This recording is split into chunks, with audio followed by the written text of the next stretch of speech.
يا رجاله عاملين ايه؟ كله لسه معلش بقى الحاجات اللي بتاعت البوكسنج وكده مش موجوده عشان اخويا خدهم، واتصلت بيه بقول له انت ليه خدت الحاجات دي؟ قال لي هروح العب بوكسنج انا واصحابي، ودي حاجه طبيعيه جدا، اكيد الناس كلها بتحجز بوكسنج، يعني ننزل حجز بوكسنج كل جمعه، ده اللي احنا متعودين عليه يعني طبيعي. المهم ان انا من فتره كده عملت فيديو عن العلاقات العاطفيه على التيك توك، وكنت بتكلم عن سوزي وطارق وعبد الله التركي وهايدي والناس دي، الاثنين علاقتهم باظوا من ساعتها مش عارف ليه، وما اظنش انها ليها علاقه بالموضوع ده، لان انا قبل كده عملت فيديو عن انتيكا ويارا وما حصلش حاجه يعني، وان شاء الله ما يحصلش، مع ان هو يبقى فيديو جامد يعني. الفيديو دوت مش هيبقى عن حد معين ولا طارق وسوزي وكده، هيبقى عامه عن ندم الاكسات بقى، والفيديوهات بتاعت ازاي تندم الاكس بتاعتك وبكره تشوف الزوج. المهم ان علاقه سوزي وطارق هي اللي لفتت نظري للحوار ده، لان هي اكتر حاجه واضحه، لان سوزي وطارق بيعملوا كل حاجه بوضوح شديد، لان العلاقه بتاعتهم باينه ان سوزي هي اللي قافشه في العلاقه، وطارق مستبيع، وطارق كده كده بيحاول يخلع يعني، وسوزي هي اللي قافشه فيه، لان برضو طارق باين ان هو الواد اللي هو المسهتن ده الامور، وتلاقي سوزي حاسه ان هو فرصه لا تعوض، لان هي بيفت قبل كده مع واحده اسمها شهد عليه مثلا، وكانوا فاشخين بعض عشان طارق، مع ان شهد ديت هتلاقيها كانت مصاحبه احمد اكس بلاك، وكانت الدنيا ماشيه، بس هي عشان حربوها عندها جيبه ميلتون عرفت تقفش طارق ومين يعني. بس الفكره ان طارق مؤخرا بدا يضمن سوزي قوي، عارف انت لحظه الجنون العظمه اللي هي انت خلاص الشخص ده انت ممكن تديله بالجزمه ويفضل زي ما هو عادي، فبتبدا بقى تعمل حاجات غريبه، فافتكر ان هو ممكن يروح شرم عادي بقى ويقعد يتصور مع البنات اللي من ريف روسيا اللي جايين من تحت خط الفقر، جايين هنا من مع الحدود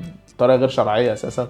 ايه القرف اللي انا ماسكه؟ وان هو عادي يعني هيروح يتصور معاهم وهو ماسكها كده، او الصوره الثانيه اللي هو بيبقى بيبوس كده وباصص، عارف انت الصوره اللي هو يعني الواد عايش بره يعني، عندهم البوس في الميادين عادي. المهم ان هو كان فاكر ان هو عادي هيروح يتصور الصورتين ويرجع يلاقي سوزي عادي قاعده مستناه في المطريه ولا اي حاجه، بس رجع لقاه في دبي. البت عملت اعظم ريمونتادا في تاريخ العلاقات العرقانه. المهم ان انا اللي عجبني ايه، ان الواد طارق عمال يلوش. المهم ان انا لما قعدت اتفرج عليه شويه اكتشفت ان في حوارات دايره، والبلوجرز بقى اللي هم بتبقى واحده كده هي بلوجر بس انت ما بتسمعش اسمها غير يوم فرحها، لا بتلاقي الناس شفت سميه حسين عملت ايه في الفرح بتاعها؟ شفت فرح سميه حسين؟ انت المفروض بقى تبقى عارف مين سميه حسين دي. سميه حسين دي بقى الاكس بتاعها خطب صاحبتها، عارف انت بقى تلاقي حوارات بقى دايره وبيلقحوا على بعض وكده، الحاجات دي محدش يعرفها غير البنات اللي في كومنتات التيك توك. نفس البنات دي في الحقيقه هتلاقيهم مش عارفين الحوار، بس هم في الكومنتات بتاعت التيك توك بس عارفينه. بس احنا خلينا مع طارق الاول. ايه ده فين الفيديو بتاع دكتور حسام موافق؟ ده اول فيديو شفته لطارق وهو لسه في مسرح الجريمه في المكان بتاع شرم اللي كان قاعد فيه. ليه حبيبتي بيع الحب وكفة الخيانة الحب اللي تذليني لا عندي الذل اسلوب لما حبك يبقى فيك يبقى فراقك عادي. هو هنا كان لسه في مرحله جنون العظمه ولسه راجل جوكيريان ما يفرقش معاه بنات. ليه حبيبتي بيع الحب وكفة الخيانة الحب اللي تذليني. طبعا الاغنيه معبره جدا، ذل طبعا، هي ازاي اتضايقت ان هو قاعد هناك عايم في النسوان، اكيد حاجه تضايق، فهو راح منزل لها الفيديو دوت، وهو كده كده مرميه في المطريه مش هتعرف تعمل له حاجه. عليك شو يعيط يزعل على واحدة فوق يا بنت الجو خاربها ومولع حبيتي. انا مشكلتي الوحيده ان هو عامل رياكشنات جد على الاغنيه، انا عمري ما كنت اتخيل اي حد ان هو بيسمع الاغنيه دي، يعني انا متاكد ان الجوكر بيقعد يسمعها وهو بيضحك. الاغنيه دي عامله زي الستوري بتاعت البت اللي كانت بتقول انا خارجه مع شباب كتير فشخ. انا بس اللي لفت نظري حاجه، ان خالد حسام عامل ريبوست الفيديو ده. خالد عامه هتضحك قوي لما تلاقيه مشاير حاجه زي كده، يعني هو هتقول ايه ده ازاي بص بيضحك قوي ومش عارف، بعد كده تكتشف ان دي شخص، يعني هو ممكن يكون عامل ده ريبوست بجد يعني يعني هي دي شخصيته الحقيقيه، يعني هو ممكن يعمل الفيديو دوت لو هو مفركش عادي. الفيديو ده بعديه على طول هو لسه راجع اكتشف انها مش في المطار، اكتشف انها في دبي. علشان هي ما بتحبنيش وانت بتحبها؟ انا احبها قوي واموت فيها بص مش قادر يقولها، بيمسح بس مسحه الوسامه. علشان هي ما بتحبنيش. بص البيت قلبته من الجوكر اللي في شوي في حركه في سفريه في طياره، كانت بتحبك يا لوتسو عمرها ما حبتني. يعني مش عارف يعني البت المفروض كانت ايه فروض الولاء والطاعه اللي اكتر من كده اللي تقدر تقدمها لك يعني. بس بصراحه عنده حق، هي لو كانت بتحبه كانت بعتت له اصحابها شرم وهو قاعد هناك يسلوه. يوميها حاجة اتغيرت في قلبي لوتسو، شخصيته اتشوهت. شفتهاش بالله؟ لا مش شفتها. يعني انت مش متابع؟ تابع ليه والله، اقسم بالله ما شفتها بجد. حلف بالله. والله العظيم ما شفتها بجد. يعني بيعمل فيديو رياكت على سوزي مبدئيا، بسم الله الرحمن الرحيم بيقول له انا عمري ما شفتش الصور دي، يعني هو اصلا ما يعرفش انها في دبي، هو ندم لوحده. ايه ردة فعلك؟ ايه مثلا احساسك مثلا؟ عادي طالما الانسان ده بعيد عني. الانسان ده كلام الناس المجروحين ده كلام الناس المجروحين. الانسان ده مش سوزي، ادام سوزي لا الشخص ده، الشخص اللي كنت الشخص اللي كان في حياتي طالما الشخص المحترم لما بيفركش بيقول الشخص ما بيقولش باسمه، زي لما تبقى متجوز كده بتقول لها يا حسين، ما تقولهاش يا عبير عادي. لا في ارتباط ولا كلام. ولا اعرفها اصلا. بجد إحنا كنا فاكرينك اتجوزتها يا اسطى. طبيعي اي حد بيتصور مع واحده روسيه في شرم بتبقى خطيبته. في ولا سأل الناس اللي احنا مرتبطين. في مش كده، في لا ما ظهرش. كلنا عارفين ان انت وقفتها وقلت لها ممكن نتصور صوره.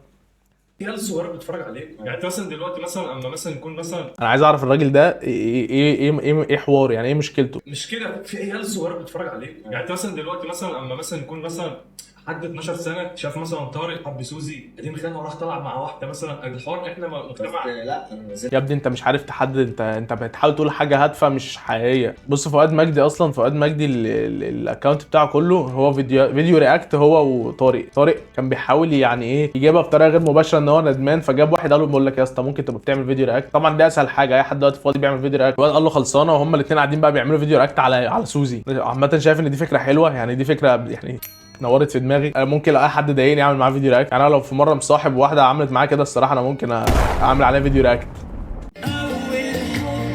سوزي طبعا ما كانتش سايبه البيف ديت، كده كانت بترد كل شويه. لسه ما جاش الحب الحقيقي، التقدير والاحترام والاصول، وحد اول ما يجي هيكون هو اول واحد. سوزي قويه وقالت ان دوت مش اول حب، هي لسه ما حبتش، لسه ما جاش ابن الاصول اللي هياخدها على الملكنه البيضاء ويرفع بيها حصان قدام مدارس الصنايع. حاسس انا بهزر دلوقتي بطريقه عنصريه فشخ صح، بس عادي احنا من المطريه، كلها من المطريه، البني ادمين اصلا بدايتهم في المطريه. كل عياط الدنيا كوم يابا. ناويه على ايه؟ مبسوطه في الغربه سوزي في الغربه دلوقتي، هي رايحه اصلا دبي 4 ايام 3 ليالي. اتظلمت قوي واقرب الناس اللي جت عليا وضحيت بنفسي عشان اهلي واصحابي والدنيا كلها، في الاخر لقيت نفسي لوحدي. ما في ستي، ما انت عشان في دبي انت لو تعرفي تجيبي حد معاكي كان كله هيروح يعني. انت بجد على قفايا؟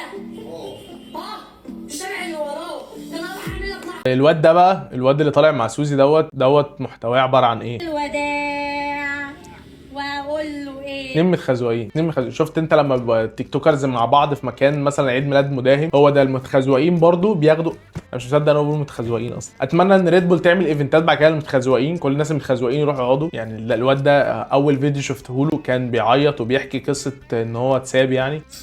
يا جماعة بعد اذنكم انا هتكلم معاكم بس في حاجة مضايقاني بقالها فترة، وانا عشان ما عنديش حد اتكلم معاه واحكي له فانا هتكلم. ماشي، المهم ان هو كان بيحكي ان في واحده كانت مع حد تاني ومصاحباه هو عليه، يعني مش هو اللي بيتخان، فانت تمام عامه. بس عامه الفيديو دوت يعني اثر فيا فشخ. يعني الفيديو ده ساعتها انا شفت الواد صعب عليا وحسيت ان هو اتعامل معايا لقطه مش حلوه، بس بعد كده راح اعمل الفيديو ده. النبي يا جماعة والنبي انا هوريكم بس حاجة واحكموا انتوا، حط نفسك يعني كأنك انت الشخص. يا عم اخلص.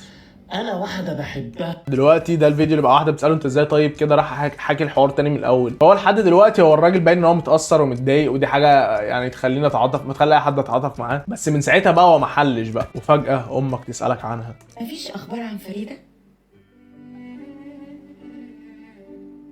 ايه مفيش اخبار ولا ايه؟ بس هو قال فريده، انت كده ما بتفهمش في الاصول، كده مفيش اصول بقى، كده الاصول خلاص. المفروض يقول مفيش اخبار عن الشخص ده. هاكل انا بقى الشوكولاتة اللي انا كنت جايبها لك وخلاص. بس بيندمها بقى، كان جايب لها شوكولاته وهي خلاص هي خلعت بقى، خسرت الشوكولاته. مالكيش نصيب فيها.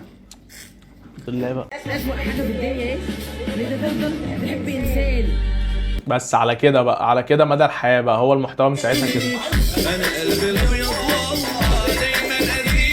شخصيه الشخص الطيب بقى، الراجل المجروح. ايه ده ايه ده ايه ده؟ ماشي يا طارق. عبد الله التركي حتى وهو مجروح او مفركش ما بينسيش وسامته، ما بينسيش ان هو يبقى عامل كده.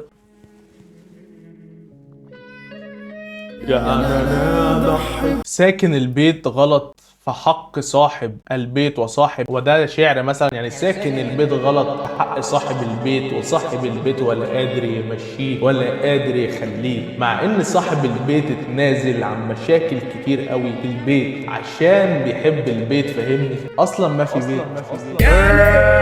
وصاحب البيت لسه في بدايه، معلش يا جماعه في تجميل. وصاحب البيت ما صدق يفتح بيت. هو ده تقريبا فعلا ده شعر، انا مش فاهمه، مش عارف هو عايز ايه. هو تقريبا في حد نصب عليه في بيت او حاجه.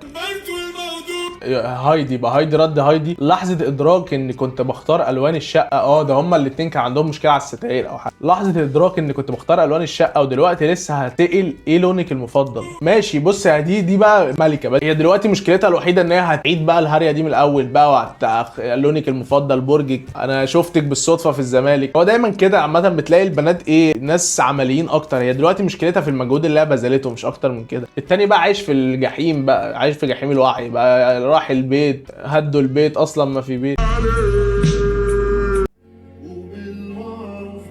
لسه ده لسه بيعيط بقى لحد دلوقتي.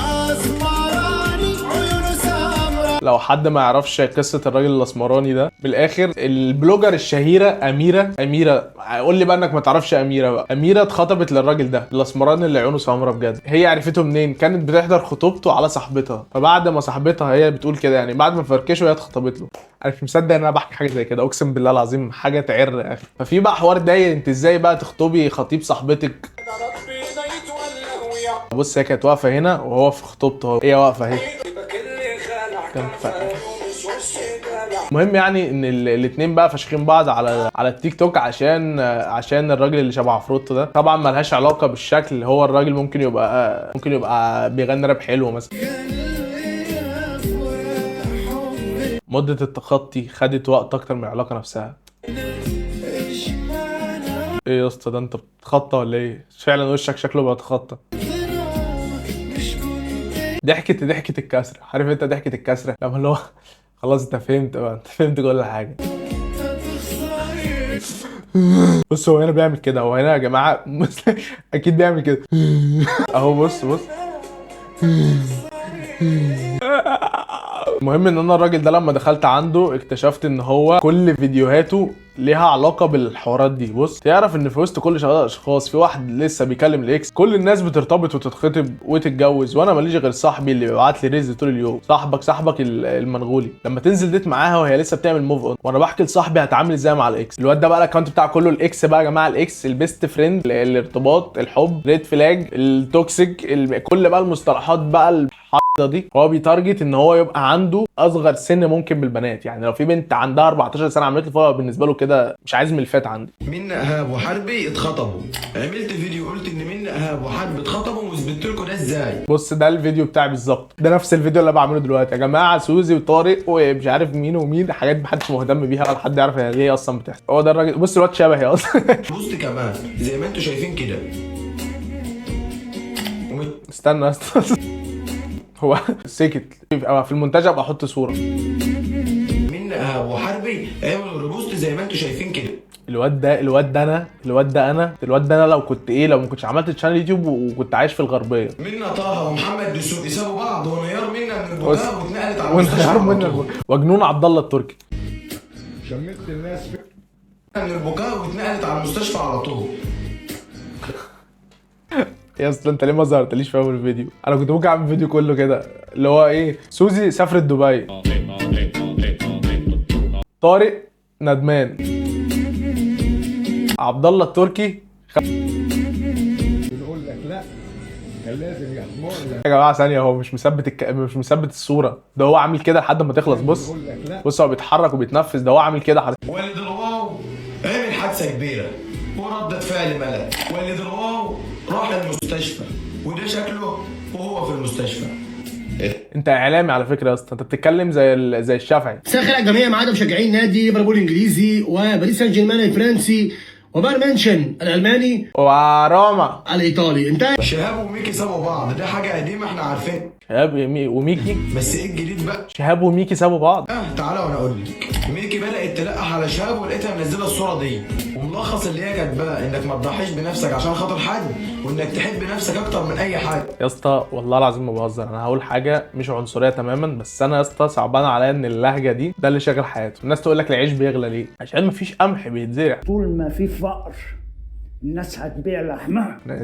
انا اسف بجد، بس انا حاسس ان احنا كنا المفروض احنا الفرافير. يعني كنت حاسس ان احنا عايشين هنا في العبط ومهتمين بالحاجات المتخلفه دي. ده شكله رايح لشهاب. شهاب انا بالنسبه لي واحد بيقول شهاب كان المفروض يهتم بحاجات تانية خالص. شهاب الدين وميكي سابوا بعض تاني مش لسه كانوا سابين بعض يا ابني؟ انت غيرت التيشيرت وبتحكي فيديو من يومين قلت لكم ان شهاب الدين وميكي سابوا بعض. ده الجزء التاني من شهاب وميكي سابوا بعض.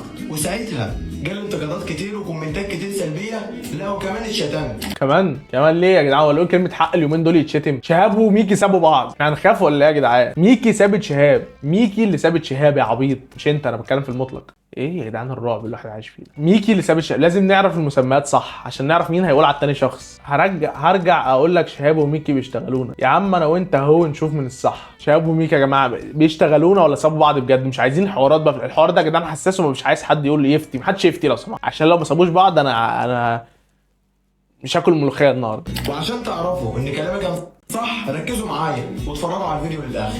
لقيت شهاب الدين ايه بقى بيعمل ايه بقى؟ نزل الفيديو ده. انت كنت حاسس ان هو يا اسطى كان قاعد على مصطبه وشاف شهاب معانا احنا. انا فلاح عامه، كلنا فلاحين، انا مش بتريق على حاجه زي كده بجد. انا كل فيديو مش هبرر بقى النقطه دي، خلاص بقى بان ان انا كل هزاري مبني على الحوار ده. احنا سايبين بعض بس لو ذكر يبصلك ولا عكسك، دي حاجه تثبت بصراحه هم سايبين بعض كده. ادام هو عمل تيك توك على محدش يبص حبيبي عينيه يبقى هو سايبها. طبعا زي ما شفتوا كده الفيديو مكتوب عليه احنا قصدنا بعض بس اللي هيبص لها هيموت. يا ابن اللعيبه، انا صدقت على فكره. انا خلاص كده ميكي بالنسبه وقع في نظري. انا ميكي وقع في نظري. انا ميكي صح اسمه ميكي؟ شهاب. انا شهاب وقع في نظري. ميكي دي البنت. خلاص كده مش تابع شهاب وميكي تاني. عامه يعني لو قعدت تدور هتلاقي ان في ناس كتير قوي محتواها بكره تشوفي صورتي تعيط، ومفيش حد بيشوف صوره حد، وحتى لو شاف صورتك مش هيعيط. مفيش حد مهتم، يعني انت لو في واحده سابتك هي مش هتشوف صورتك تعيط ولا هتهتم تبقى مع حد تاني. ممكن يكون الرجاله بتندم سيكا بسبب حاجات تانية خالص مش حابب ان انا اتدخل فيها، بس في المطلق مفيش حد اللي هو ياه انا ضيعت. حتى لو نجحت اصل هو سابك يبقى انت عبيط بالنسبه لي. انا بدمر نفسيتك صح؟ فما تعيش على الامل ده، ما تحطش الاغنيه دي على صورتك. بس كده يا رجاله الفيديو خلص. اعمل لايك وكومنت سبسكرايب واعمل لي فولو على الانستجرام وعلى التيك توك وعلى الفيسبوك، وخش جروب فيسبوك وسيرفر الديسكورد. وعايز اعمل فيديو مع الناس بتوع ديسكورد بس مش عارف ايه هو. لو حد عنده افكار يقول لي، ابعتوا لي على الانستجرام بقى، قولوا لي الافكار على الانستجرام. بس كده يا رجاله سلام. مش ناوي تسترجل بقى وتمسك نفسك شويه وحس ان انت راجل كده ولا ايه؟ انت بتعدي شهر والدنيا معاك تمام، ليه بترجع تخيب تاني وبتبقى عيل صغير؟ علشان هي